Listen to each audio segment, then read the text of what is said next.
Shalom. I want to start off this lesson by giving all praise, honor, and glory unto Yahweh, Bahashim, Yahweh Shai, Bahashim, Rakat Kwadash.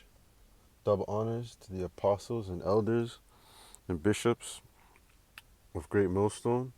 Salutations to the Akim out there pushing this truth throughout the four corners of the earth and to the hopeful elect.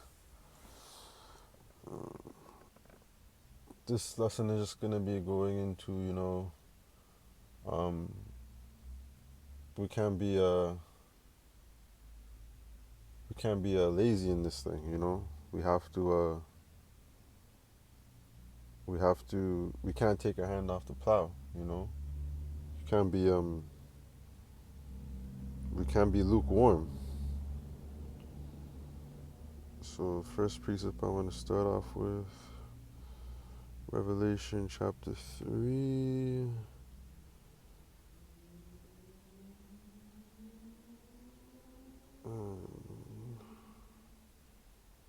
Starting at verse 15.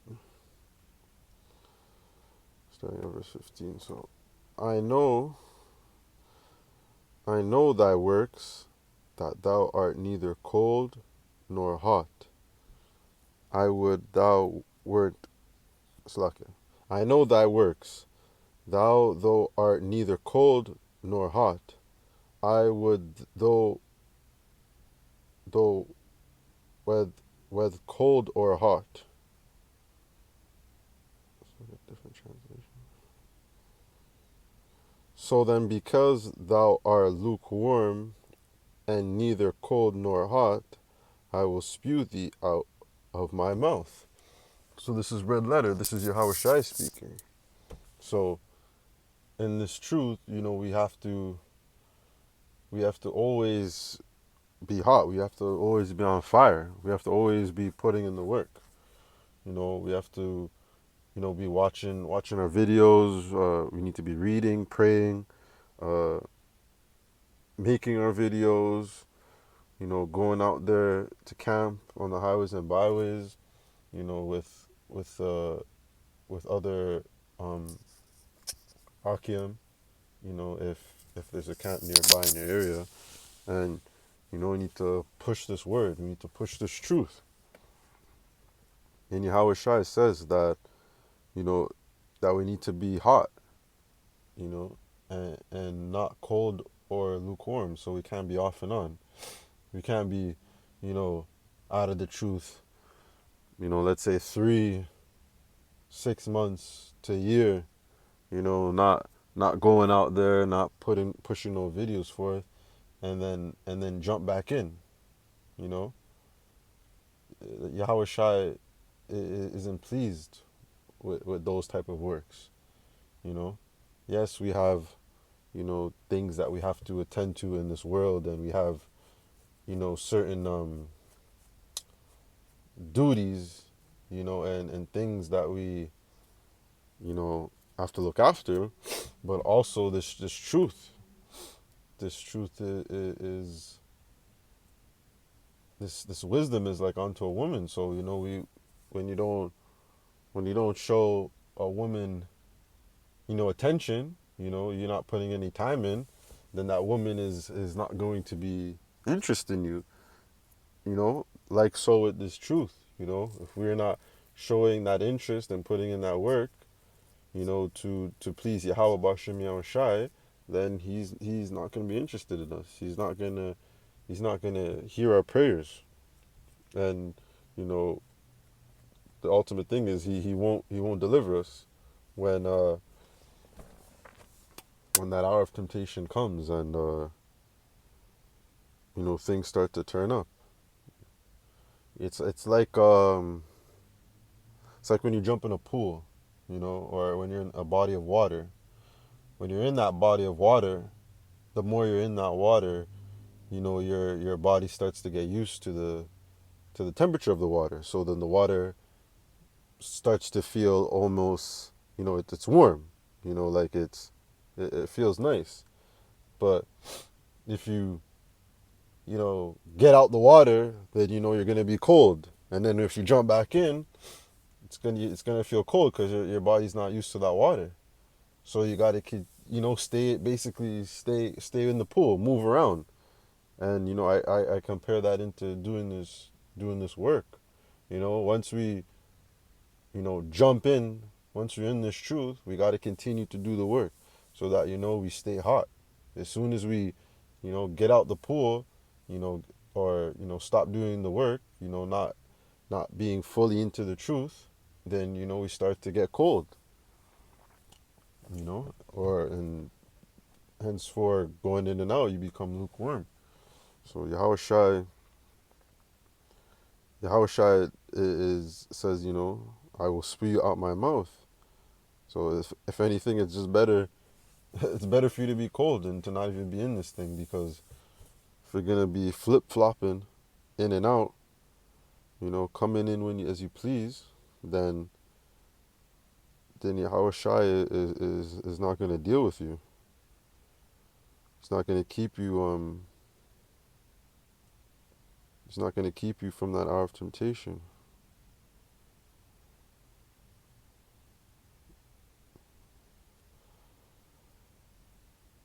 I don't know if there's another precept in this.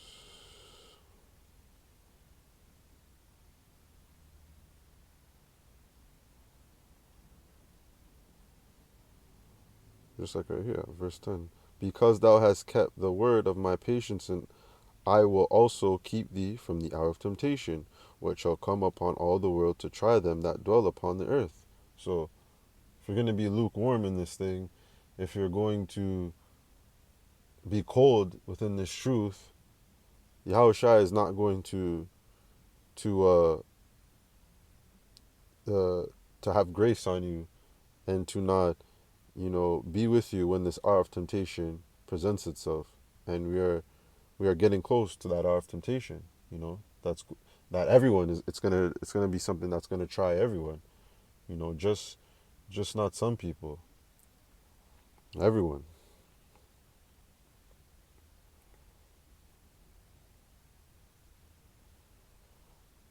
Luke 9, chapter 9, verse 62. And Yahushua said unto him, no man having put his hand to the plow and looking back is fit for the kingdom of the Most High, Yahweh Bashem Yahushua. So, and this this video that I'm doing, this is even speaking to myself, because I know, sometimes, man, you go through your days, you get tired, if you have little ones to attend to, or whatever it may be, whatever. We all have different type of jobs and whatnot, and sometimes the things of this life, it will try to distract you and try to, you know, kind of throw you off balance a little bit. But then, I always think of these type of scriptures that gotta can't you can't slow down, can't take your hand off that plow. But once the more you start to do that, and the more you start to put this thing off, then it becomes a habit, and it becomes a pattern. Then it's gonna be a week and you haven't done anything. Then it's a month, and then that month turns to 2 months, and then it's just like a snowball effect. And that's why I constantly pray to the Lord, Yahweh Shemi Shai, to not take His Spirit away from me, to to bless me, and with certain things to go into, and to just tap certain ideas into my head that I can go into, and try to make edifying videos, and push this word and push this truth.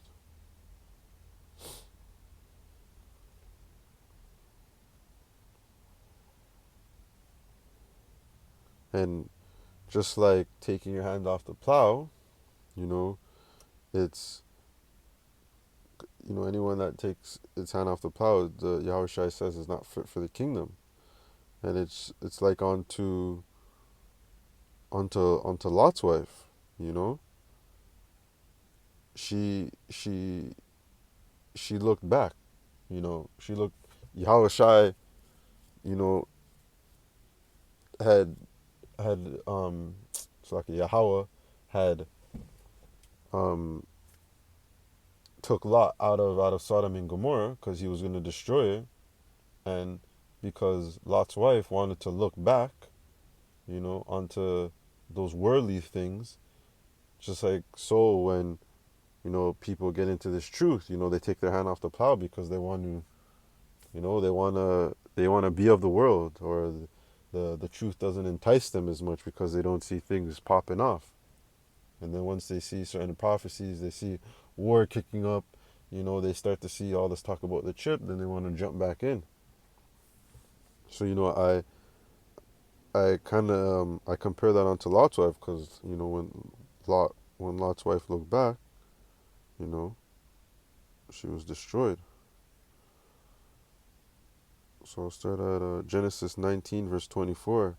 Then the Lord Yahweh raised raised upon Sodom and upon Gomorrah brimstone and fire from the Lord Yahweh out of heaven.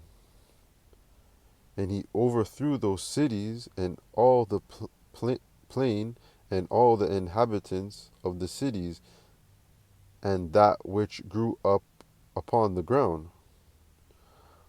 But his wife looked back from behind him, and she became a pillar of salt. So she was destroyed. She looked back at those things of the world, you know. And we don't want to be like unto Lot's wife. We don't want to be looking back at, missing those things of the world, take your hand off the plow. Because if we do those things, you know what's gonna happen. We're going to be judged. And the Lord's will, you're gonna taste that fire.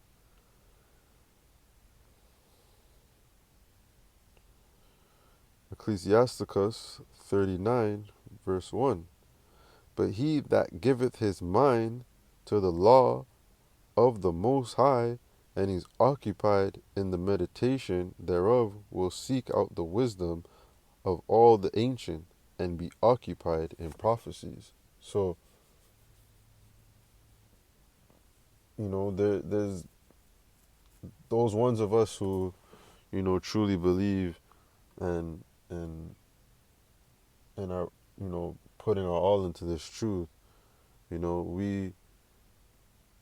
We're constantly, occupied in prophecies. We're constantly, you know, trying to find things to go into, or, we're just, the book doesn't get boring to us because there's always ways to grow and to learn and to yeah, there's always ways to grow within this truth, through the spirit of Yahweh Hashem Yahushai.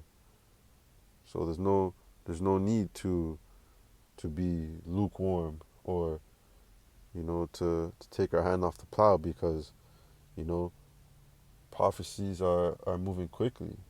Even so now, in the time that we're living in right now, there's so much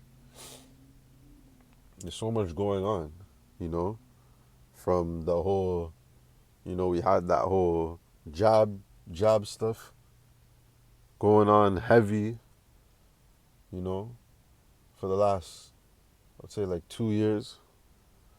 And then you had this whole war with Russia and Ukraine, take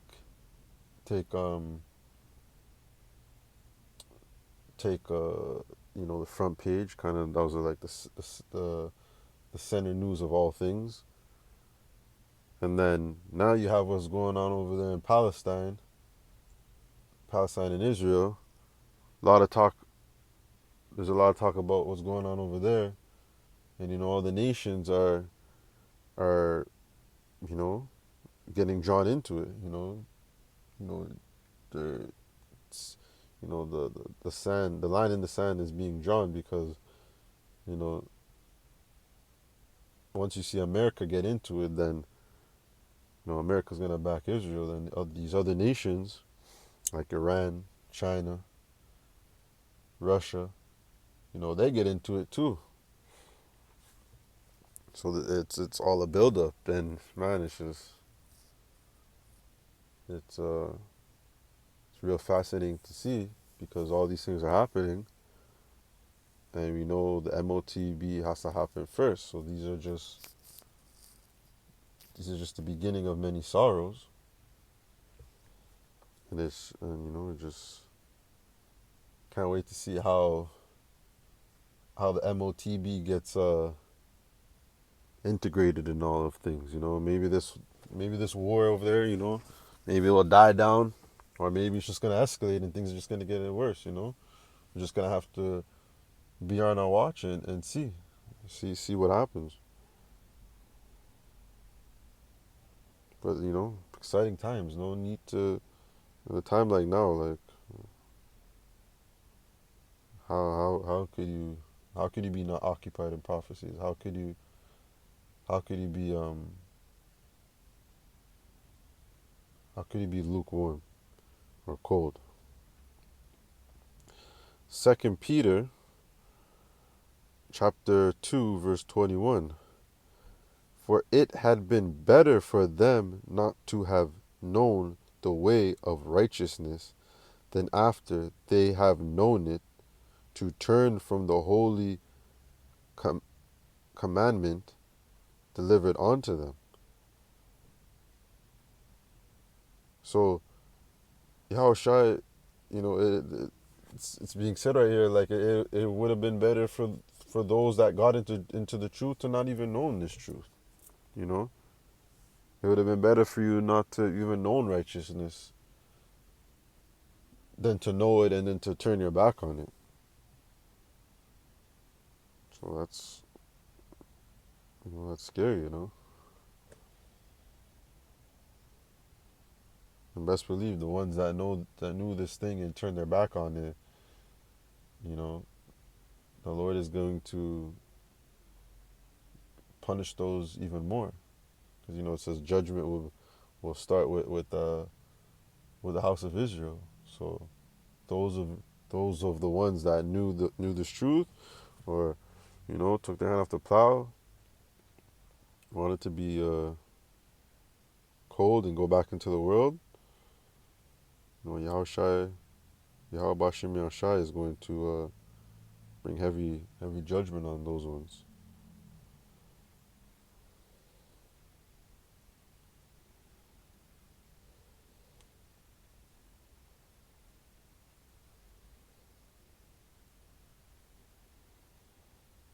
This is Matthew 19, and we'll start at verse 28. And Yahushua said unto them, Verily I say unto you, that ye which have followed me in the regeneration, when the Son of Man shall sit in the throne of his glory, he also shall sit upon 12 thrones, judging the 12 tribes of Israel. So, being what we strive to be part of that governing body, the 144. And verse 29. And everyone that hath forsaken houses, or brethren, or sisters, or father, or mother, or wife, or children, or lands, for my name's sake, shall receive 100-fold, and shall inherit everlasting life. So, like I said, there's responsibilities that we have to deal with on this side, but that can't be the main focus. That can't always be an excuse to not do the work. And those of us, you know, who study the scriptures and who follow Yahweh Shem Yahushua, we know that anything that we lose on this side, we're going to get, receive 100-fold. You know, And this is a precept I always meditate on, because I know that, man, things are gonna get rough. We, I, you have to wrap your mind around these things, that you could lose everything on this side. And we pray that Yahweh Shai will put that spirit on us, and that mindset to just deal with it when these things happen, to just deal with it and to just push forward, because we want to receive that crown. And we know, look at what Yahweh Shai went through. you know Look at how they treated him. They put him on the cross, they beat him, you know the crown of thorns. Look at all the things he went through to, you know he did all those things, for the nation. you know starting he did it all for the nation of Israel, starting off with the elect. you know but he also did that because he was following the will of his father, and he had to do that in order to receive, his receive, what was promised unto him. And the same we're going to have to do. We're going to have to go through, you know un, unforeseeable things that we can't even think about now, because Jacob's trouble was going to be a time like never seen before. So we know that everything on this side we could lose, and we're gonna lose a lot of stuff, you know. But like it says, those ones that forsake their houses, their brethren, or sisters, or father, or mother, or wife, or children, or lands, for my name's sake, shall receive 100-fold, and shall inherit everlasting life. So you gotta prepare to lose it all. Prepare to lose it all for Yahweh Shem Yahushua.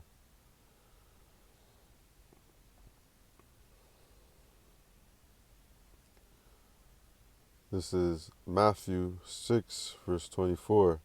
No man can serve two masters, for either he will hate one or love the other, or else he will hold to one and despise the other. He cannot serve God and Mammon. So goes back on to being lukewarm. You have to choose one or the other. You can't be in, you can't be out. You can't jump in when we feel like it, jump out when we feel like it. And even so, even if someone was to do that, that's the will of Yahweh Shem Yahushai, and that's just, that's their lot. But that's not the goal here. You know, Yahweh Shai is who we serve. We cannot serve this world. We can't even, you know, do everything that we even want to do. Because our flesh and our spirit are constantly going at each other. The flesh wants to do one thing, but then the spirit is, battling with it, because our spirits want to do righteousness. You know, we want to follow unto Yahweh Shem Yahushai. So we can't be in the middle. We have to choose the righteous path. The righteous path is choosing Yahweh Shem Yahushai. 2 Timothy chapter 2 verse 50. Study to show thyself approved unto Yahweh, a workman that needeth not to be ashamed, rightly dividing the word of truth. So you gotta study. You gotta study, and by studying, it helps, keeping us on fire for this thing. Constantly being in the Word, constantly being in this book, being occupied at the prophecies, pushing this truth. And my last precept is Matthew 22, verse 14. For many are called, but few are chosen. So many people are been called into this truth. We're seeing videos of certain men, who were here from the beginning, and now they're coming back. But it's up to the Lord Yahweh Hashem Shai who he's going to choose, who are going to be those chosen ones. It said many are going to be called into this truth. Many are going to know the names of Yahweh Hashem Shai, but only a few of them are going to be chosen. And we strive, in Lord's will, we strive to be, one of the chosen, because that's the ultimate, that's the prize. So that's gonna wrap up this one. I want to give all praise and honor and glory unto Yahweh, Bahashim, Yahweh Shai, Bahashim, Rakat Akwadash. Double honors to the apostles and elders and bishops of Great Millstone, and to all the Akim out there pushing this truth throughout the four corners of the earth, and also to the hopeful elect. Don't be can't be lukewarm. We have to stay on fire and be occupied in these prophecies to the best of our ability. Lord's willing, until next time, Shalom.